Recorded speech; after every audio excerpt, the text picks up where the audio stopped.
What's happening, people? Welcome to another episode of Natty News Daily. We got a guest from across the pond, Mr. Jack Piad. Those of you watching more than likely know who Jack is, but if you don't, Jack, just give people a quick rundown of who you are, how long you've been in bodybuilding, and then we'll dive in. Yeah, sure. So first off, thanks for having me on, mate. I'm an avid watcher of the channel. Appreciate that. and like we said off there, we've been following each other for years now, so it's cool to see you. It's cool to see what you've done with the old, the Instagram page, the YouTube. Yeah, we're getting there, man.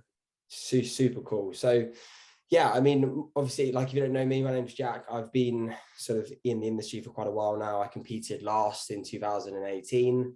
Didn't do too well. Did okay for my first season, but it wasn't the best. And this year's been far better in regards to placings, the way I've looked, just the way that I've gone about the prep. Yep. I'm also a full-time coach, so I've been coaching online now for 5 years. So wow, yeah, I've been in the industry for quite a while, and I'm enjoying it. Like I'm really enjoying like the sort of the natural side of the bodybuilding at the moment. It's crazy. Like some of the competitors are just unreal. Like it's crazy, insane. Yeah. But yeah, like I said, guys, if you're not following the channel, follow the channel. What Leroy's doing with the whole natural side of stuff is superb. Thank you. And again, mate, thank you for having me on. I really appreciate it. No, for sure. I'm glad we could set this up. So touch on, I guess, because you briefly mentioned 2018. It wasn't the best season with regards to like your look and your placing and stuff like that. So can you touch on the mistakes or the shortfalls you think you had that year? Because I remember I think I started to follow you around that time, and I was very new to bodybuilding too. So I can attest that I didn't really know what was potentially going wrong at the time, because I didn't know either. Yeah, I mean, I don't think anything went particularly wrong. I think it was just a case of I didn't have the muscle that I needed. Sure.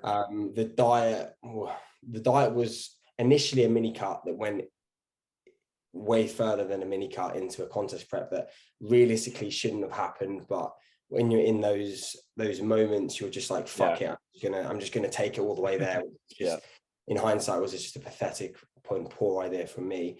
But like the season itself wasn't the best. It wasn't the worst, because like I placed at every show, but for me, the issue was the look. I was never happy ever with how I looked. Like I remember every lot of stage pictures I received, I genuinely deleted them straight away. Oh wow. I was so unhappy and upset with what I saw and what I presented. And that wasn't anyone else's fault. That wasn't my fault, really. It was just a case of I didn't have the muscle, and the diet was way too long, and I didn't have the muscle.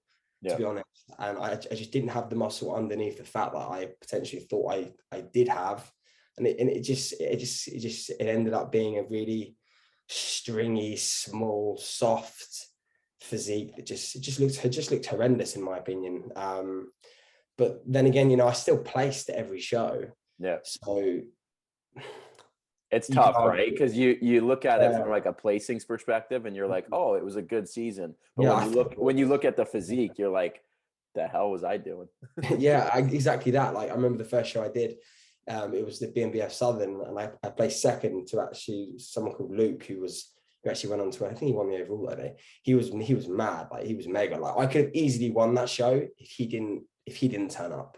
Right. He was one of those bodybuilders who were like, whoa, holy shit, you're fucking good. Yeah. So I could have easily won that show, and then I could be sitting here now and saying, well, I had a better season, but it wouldn't really have changed my perspective and opinion on the look, which ultimately I really wasn't happy with at all. And I just got progressively worse as the season went on, as I tried to diet down and tried to get even leaner. And all I did really was just say goodbye to more muscle than I already said goodbye to initially. So yeah, I remember you saying too, you were constantly chasing like leaner, even though you were like, sub 150 and 149, 148, 147, like you just kept going, right?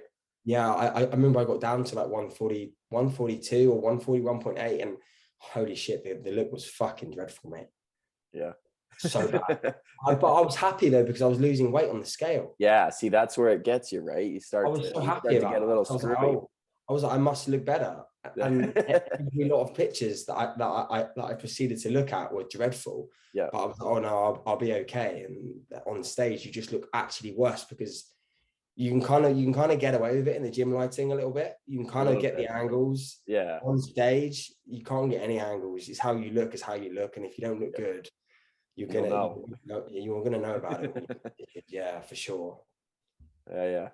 I think everybody, well, maybe not everybody, but a lot of us can attest to those early competitions where you're like, you can look back, like I can look back at my old photos and, you didn't look terrible, but, you compare to now, right? And it's just like, what was I even doing?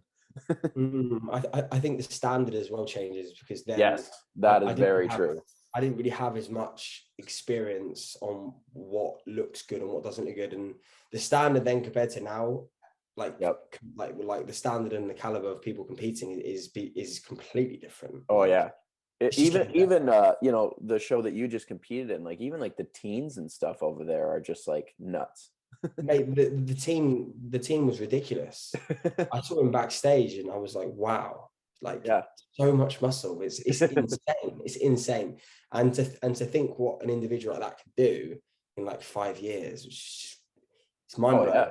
It is mind blowing, and it's cool to see that individuals now at a younger age are taking it really seriously. Yeah. There's definitely way more knowledge and kind of I don't know, I guess a broader reach for good information about bodybuilding. Like I think you and I could probably attest to like the early years was what we read in magazines and shit, right? Like you just did whatever article you read in a magazine and it if it worked, great, but it probably didn't.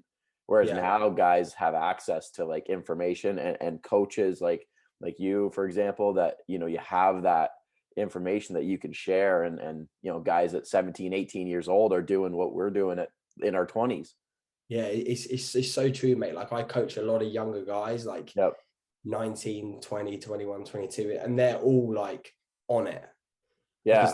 Because they actually know what you've actually got to do to improve and what it actually takes. Like none of this bullshit, like the stuff that people post about on Instagram, because we know exactly what it actually takes to improve your physique and what you actually need to do in your off season and in a prep, and how to maintain performance, and the mindset and the psychology behind training in a deficit. Like it's just crazy, and it's just going to allow individuals to just improve in preps, maintain the tissue that they've got, and present just a really well-rounded, dense physique that's conditioned as well, which is awesome. Yep. All right, so let's jump to the time period between 18 and now. You've been training, you've been eating, you've been lifting, you've been getting through lockdowns. So I guess just kind of quickly run through the last 3 years. What's that looked like for you? Yeah, for sure. So post show in 2018, I struggled a lot, big time, with overeating for sure. I've been there. Yeah, I mean, I actually look back at some pictures like 4 weeks post show, and I'm not sure what was going on, but I looked real bad, like really bad, because I think I didn't really have any real self-control, although I thought I did, and I kind of tricked myself into thinking that I was being adherent when I really wasn't at all.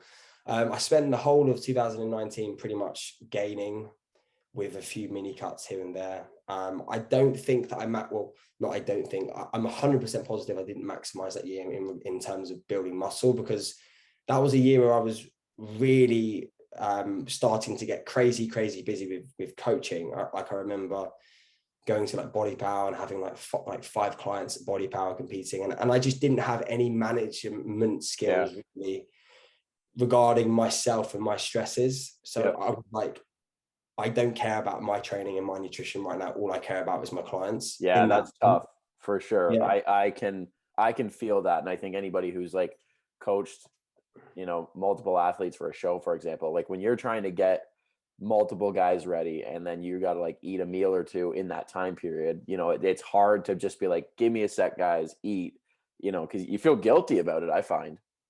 I just wasn't eating, because I was chronically stressed around that period of time, purely because it was just new to me, having such a high workload, and having more pressure from coaching more competitors that I haven't ever experienced before. So that year was, I definitely built some muscle. I definitely trained well, but I wasn't maximizing anything really whatsoever. And then moving into 2020, obviously I was going to prep in 2020, wasn't I? Looking back, but then we had the whole COVID stuff. To be honest with you, the fact that actually happened was probably a blessing, because it just allowed me more time to actually get better. I can say the exact same thing, my friend. I think that was probably the best thing that's ever happened to me from a bodybuilding perspective. That's for sure. I remember we actually spoke about that on DMs, and I was like, yeah. I said to you, I was like, mate, just don't compete next year. Yeah, if I wanted to right now, I could scroll and find that message. He's not lying, people. It's 100% true. Yeah, and then so we had the lockdowns from like March, and that was just about 5 or 6 months of training outside with the barbell. With the boys. Yeah, that was, fun, I suppose, for a bit. It was all right for a bit. Was I maximizing anything? Probably God, not. Probably God, no. I was just doing it more so from like a mentality perspective, keeping myself sane. Yeah. Because that was a really hard period of time, really difficult. And then moving into sort of the end of the year, we went into lockdown again, didn't we? We had another lockdown in the UK in November for a month, which was just, again, just very frustrating. Luckily, that I actually had access to a gym then, which I was very grateful for. So I was still able to train. Like that 6 month time from like July up to the end of the year was very stressful. I had a lot of stuff going on in my personal life. So like, for example, I was in a relationship. People probably know, you'll probably know, I was in a relationship, which came to an end. And that was just a very stressful period of time for me in general. So again, definitely was not maximizing my bodybuilding potential whatsoever. Got into 2021 and I was like, fuck this. We had another lockdown, and it was for 4 months in the end. And I actually ended up just going over to Dubai for 4 months. Yeah. Which was probably the best thing I've ever done for my bodybuilding, for my business, and just for my like mindset. Because I was in a horrendous place back in January. Not a good place mentally. Just gone through a breakup. We just went into a lockdown. The gym's closed. I felt a little bit trapped. For sure. And people close to me will know this as well. Like, I was in a bad place. So I was like, fuck this, I'm going to Dubai. So I went to Dubai for just under 4 months, which was incredibly productive. You all by yourself there? Yeah, I went over there by myself. Really, really, really enjoyable experience. The gyms over there were fantastic. The facilities are great. The hot weather, it was nice. And I was able to progress a lot over there. Like I remember I was able to really take a big step forwards with my training, because I just had no stress, stress. That's huge. Yeah. And I really enjoyed that period of time, to be honest. Definitely wouldn't want to live over in Dubai. Definitely not somewhere I want to be permanently, but it was very beneficial for me, for my bodybuilding and just my mindset. Yep. And then started prep. I think I started prep now, what was it, the end of March? Very heavy. Very heavy. I think I got up to, you're like 202 or something, weren't you? 204? Oh, heavier than that. Really? Heavy. Damn. Yeah, I think I was like 211.4 was the heaviest. Shit. How tall are you again? You're my height, right? 5'7", 5'8"? 5'8", just over 5'8". Man, I felt like shit at 200, and you still had 11 on that. Oh, frick. Mate, it was a messy 200. Oh, yeah. It doesn't feel good. Let's be honest. It doesn't feel good. No. And I was, at the end of the day, my calorie intake to get to that was high, and the food quality was poor. Yep. Again, things that I've learned that I can take into my, subsequent off seasons. But I was strong though. Like, I was really strong for me. Yeah. Like, I was really, and I was the strongest I've ever been. I was pressing like the 58 kilo dumbbells, barbell rowing 150 kilos, RDL 190 kilos, back squatting 4 plates, stuff that I just couldn't do without that body weight. Now, is there merit in getting that heavy again? No, probably not. But was there merit in getting that heavy? Absolutely. And I do think that every so often, not every so often, but I think at least once you should get a little fat, for like, and just see what's too fat and what's not too fat, and where your like where your best body composition lies to sort of facilitate performance. If that makes sense. No, for sure. And for those listening, that when he says fat, you're going to look at, you know, if you happen to scroll back on Jack's feed and see his photos at 211, he's not fat, right? That's purely a bodybuilding perspective. But, you know, comparatively speaking, was he a little soft? More than likely. Yeah. But you're right. I think there's a, you know, when I was pushing 200, I just felt big. Like I felt like I could go in the gym and move a lot of weight, which is like you just said, right? And I do agree with you that I think there's a lot of merit to, like, you know, getting up there at those higher ends and seeing, you know, what you can do in the gym. And, you know, you're eating a lot. So if you really train hard, eat a lot, and get good rest, like, good things are going to happen regardless of if you're a little pudgy or not. Yeah, no, I totally agree. And I think, like I said, at least once you should push the envelope a little bit. And get a little soft and just see where you're at and see what that yields with your performance. And then obviously I started prep at the end of March, I think. And yeah, my coach and I at the time, we decided to start prep because we just needed to get into dieting, because we knew we had quite a lot of fat to take off. And then, my first show was, when did I first compete? I think it was the 24th of August, which was a show that I absolutely wasn't lean enough for, 100%. But I had the muscularity. Which one was that? It was like a random show that Adrian actually told me to do. It was called the DW Classic. It was like a new federation. Okay. It was a drug tested federation. And he was just like, why don't you just do it and just see what happens? Which I thought at the time, I was like, I wasn't sure, because I knew that I wasn't lean enough. But like I said, I had the fullness, I had the muscularity, and I had good shape. Ended up doing very well there and winning the overall, which was pretty cool. I wasn't expecting it, to be honest, because like I said, I wasn't lean enough for my standards. And then I think it was like a 3-week gap, got another sort of 6 pounds off, went to I did the UK Up show.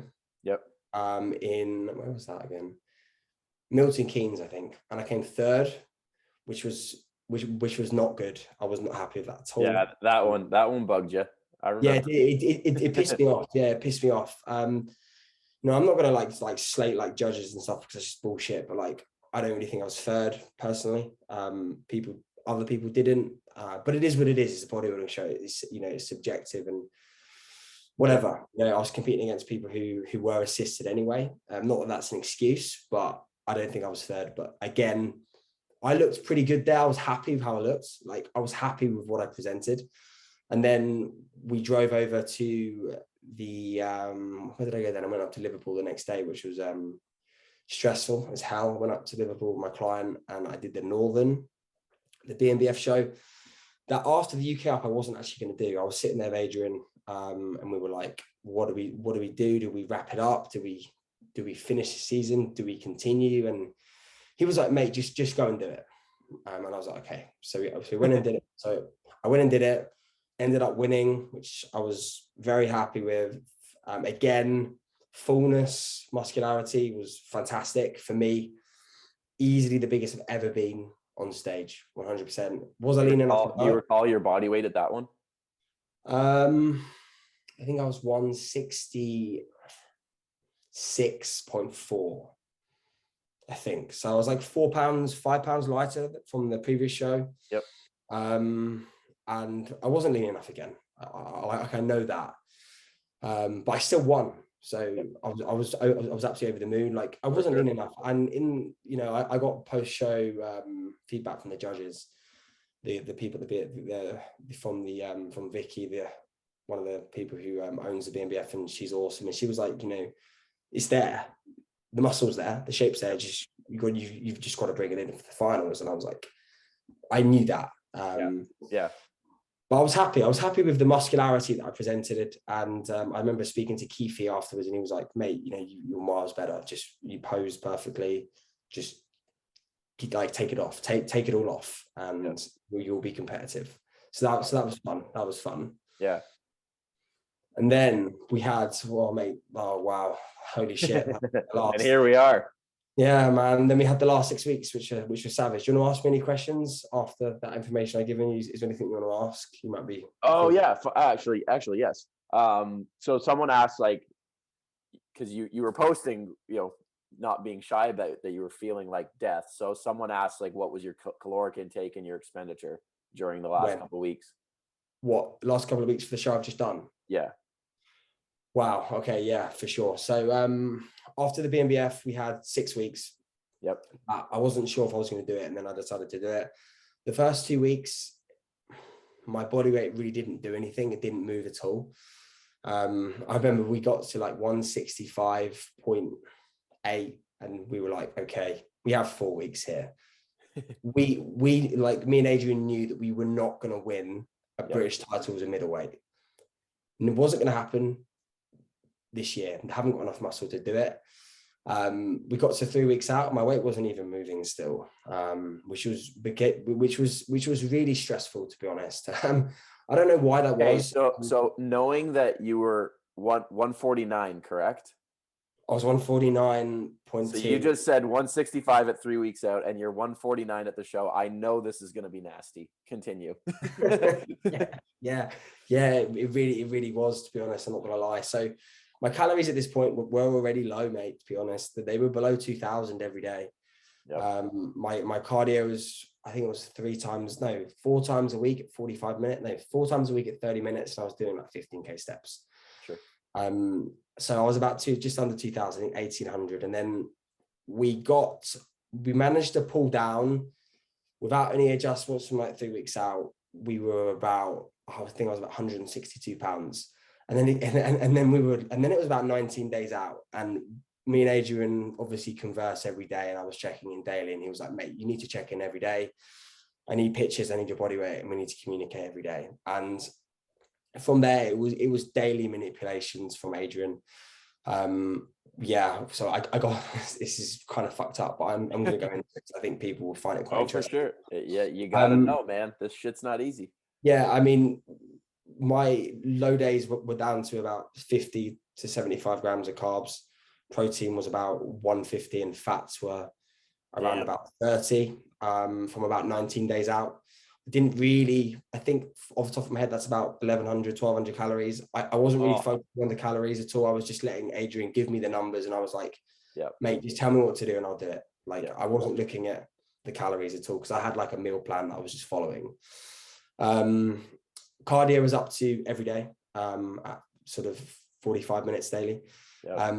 That brought me down to 150, if I remember right, 158 from, I think I was 2 weeks out at 158. I still was far off where I needed to be body weight wise. My condition was coming. It was coming.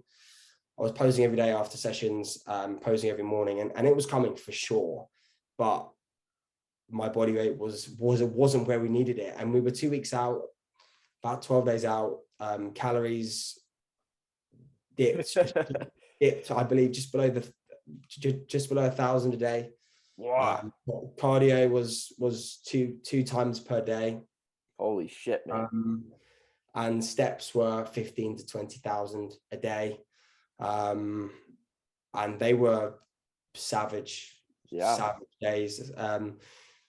That, bear in mind, guys, everyone watching this, that created a ton of fatigue, a ton of inflammation, right? My training was purely fueled from like adrenaline. I'm not gonna lie to you. Like, I had no food really coming in, and I was training like a madman. I was going into the gym pretty angry and aggressive at all times.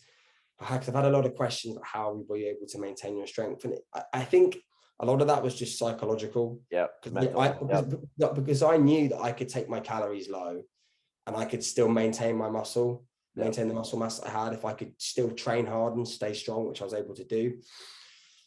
So we got to like 10 days out, and I was about 158. We managed to get down to, I believe, 156.8, but still not where we needed to do, not where we needed to be. So then that's when we had to seriously drop the hammer. We had to take calories down even more.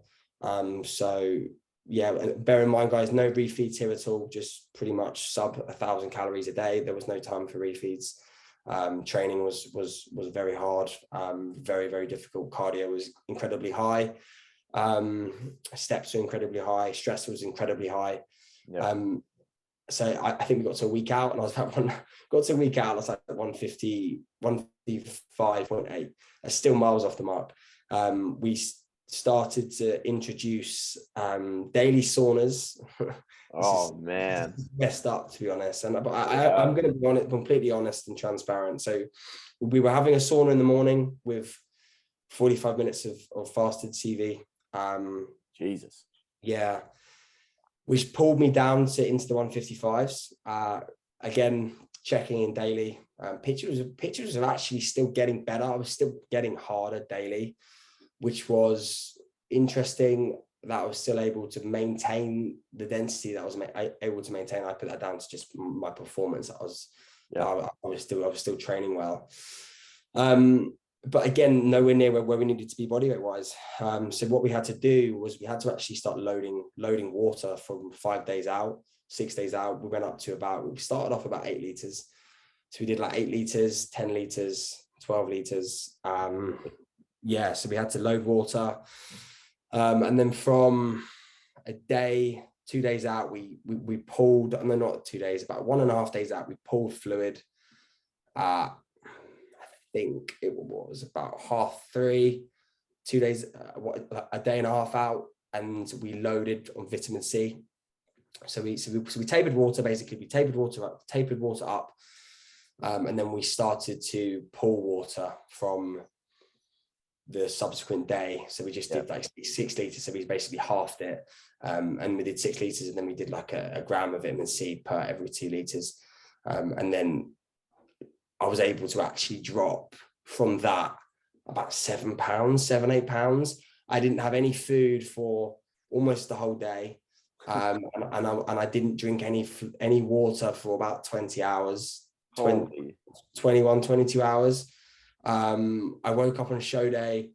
Bear in mind, the lightest I was ever was 155.8. I woke up on show day at 151.2.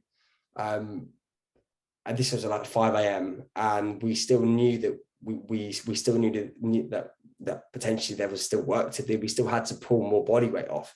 So then from there, it was just a case of putting in a little bit more vitamin C and just going to the toilet as frequently as possible, basically. Yeah.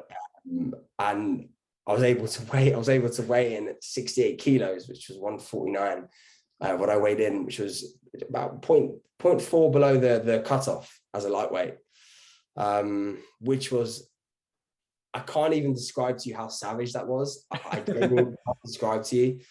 I'm sure Adrian will post about it at some point, but it was the most savage thing I've ever actually had to do. Yeah. But in those moments, Leroy, I was thinking, what have I got to do to win the show? Yeah. Yeah. What do I have to do to win the show? I will do anything anything in my power to win the show. I said to Adrian, I was like, I don't care if I almost die. Like, I need to win the show. I need to be a lightweight. I need to win the show. And he was like, okay, we'll 100% we'll get you in the class. So obviously got in the class. We had what? Do you want to ask me any questions or do you want me to just continue? Just keep going, man. This is interesting. That's for sure. Yeah. So we got into the class. Felt pretty dreadful. No doubt. Yeah, upon weighing, I remember Vicky said to me, she was like, "Are you all right?" I was like, "Yeah, just about." She was like, "Yeah, I can tell that you've suffered to get to this point." I was like, "Yeah." I was like, "Yeah." You don't know that. Yeah, you're not wrong there. And we had about 2.5, 3 hours from there to hydrate, really. So we put in 1.5 liters of water, rice cakes, jam, and Adrian was pretty much just on me every 30 minutes, making sure that we were basically I was going to the toilet as frequently as possible, making sure I was hydrated, because it took me quite a while to actually hydrate, just from obviously being incredibly dehydrated for so long. Yeah. And massively flat, mate. Like, you know, I hadn't eaten in hours and hours, days, not days, but just under. So we pretty much had 3 hours to fill out, which honestly, my body responded so well to the food that we put in. It was insane. Perfect. Like, it was insane. Like, it's my body super compensated like crazy. And yeah, it just all came together on the day, man. Like, I pumped up, I was hydrated, and I came out, and to be honest with you, mate, like when we were backstage, I knew I had it. I knew it was mine, to be honest. And all I knew was that I had to display it well. I knew I had to present it well, and knew I had to pose well. I knew I was shredded, and yeah, when I came out, man, it was. I knew it was over, to be honest with you, because I just knew I could hear Adrian and Quinn. Obviously, Adrian, one of my absolute best mates, and my coach, and Quinn, one of my clients and best mates, and they were like, those two don't bullshit me ever, and they won't ever talk shit ever. Yeah. And when I came out, they were just like, it's over. And I knew it, because I knew that I hadn't lost the muscle. I knew I still had the tissue. I knew I just needed to fill out, and I knew I needed to present it well and get a good pump, which I did. And that's it, man. It all came together. That's awesome. What a journey. Jeez. Mate, it was one of the hardest things I've ever had to do. Honestly, I can't even describe to you. It was so savage getting into that class. I won't ever be a lightweight again, ever. No way. Oh, man. That's nuts. Yeah, but I'm really glad that I didn't just, like, a lot of people would have given up, man. It was savage, you know. I didn't feel good at all. My mental health was a little bit in the gutters. Yeah. But yeah, I'm really pleased that I sort of pressed on and got it done, for sure. Yep. And you were rewarded for it, which definitely made it that much sweeter, right? Oh, mate. Yeah, I can't describe to you, to be honest, the feeling after. Yeah, like, it's just so happy, like, that's awesome. All the work that you put in, and then it just comes together in that moment, and you're like, fuck me, thank God for that. Yeah. Good thing that happened. I knew I was capable of doing it. I just needed to tick it off and get it done, basically. Yeah, for sure. Awesome, man. Let's close this out with what's next. Where are you at, and what's the next what's the future look like? Yeah, for sure. So it's a shame that there was no kind of like world finals, because of all this COVID bullshit. Like, they're still in certain areas that they're still not allowing travel and stuff like that. So that was frustrating, because I really would have liked to compete again. I feel like I could have definitely competed again and presented something even better, but obviously so be it. You know, the whole coronavirus stuff was a little infuriating, and it's definitely caused some issues, because obviously, like, I've seen the UK DFBF had multiple world finals, worlds. I mean, they had one in Romania on the weekend, and then they had I think there's another one, and I was just, oh man, like, I would have liked to do another show. But for me, the goal from here is to stay tight, make sure that I'm staying really, really composed post show. I'm like 2 pounds up from stage weight, which it's just flawless, to be honest. Because I haven't binged or anything like that. I see myself as a fairly experienced competitor now, so gone are the days of overeating, you know, like, that doesn't make sense to me. So the goal is to keep it tight, and just make improvements, and potentially come back next year as a middleweight, with 8 to 10 pounds of added tissue, and realistically get a pro card. That's my goal. And when I next compete, I will 100% get a pro card. Like I said to people this year, people said to me this year, you know, you're not going to place in any shows. And I said, I will 100% win all of my shows. And I've done that. But when I next compete, next year, if I've made the improvements, I will 100% win a pro card. I believe I'm very much capable of it. I just need the tissue in the right places. What's the one you're chasing? I'm going to stick with the BNBF, because I really like the way that it's run. And again, I'm not discrediting other federations here at all. I just like the way it's run. I've really enjoyed my experience with the BNBF this year. Yep. And it's just been an enjoyable experience. You know, like I said, I've competed with other federations before. Not to say that I'm not going to compete with other federations, because I may well do, but I would love a DFAC pro card. That would be really cool, to be honest. Yep. If it's next year, it's next year. If it's the year after, if it's the year after, but it will happen for sure. Awesome. You guys heard it here first. So we can play this back sometime next year. Absolutely, mate. Play it back. It's going to happen. I promise you that. That's awesome. Plug the social media, Coaching Man. If people want to get in touch, where do they find you? Yeah, so search me on Instagram. So Jack_Piad. You'll find me if you search me on the search engine on Instagram. In regards to coaching, if you're interested in coaching, just send me over a DM. To be honest, I'm not really taking on clients. To be honest with you, like I don't really, not really looking for clients. But if you're an individual who's sort of wanting to compete and take it very seriously, and ultimately become, you know, someone who's very, very good at this, then I'll be very much looking to help you, of course. But yeah, I'm looking to become a little more active on stuff like YouTube. But honestly, mate, I was planning on doing it, but I've been so battered from the prep. Hard. I just haven't had the energy to do it. Like, I was going to film the show day.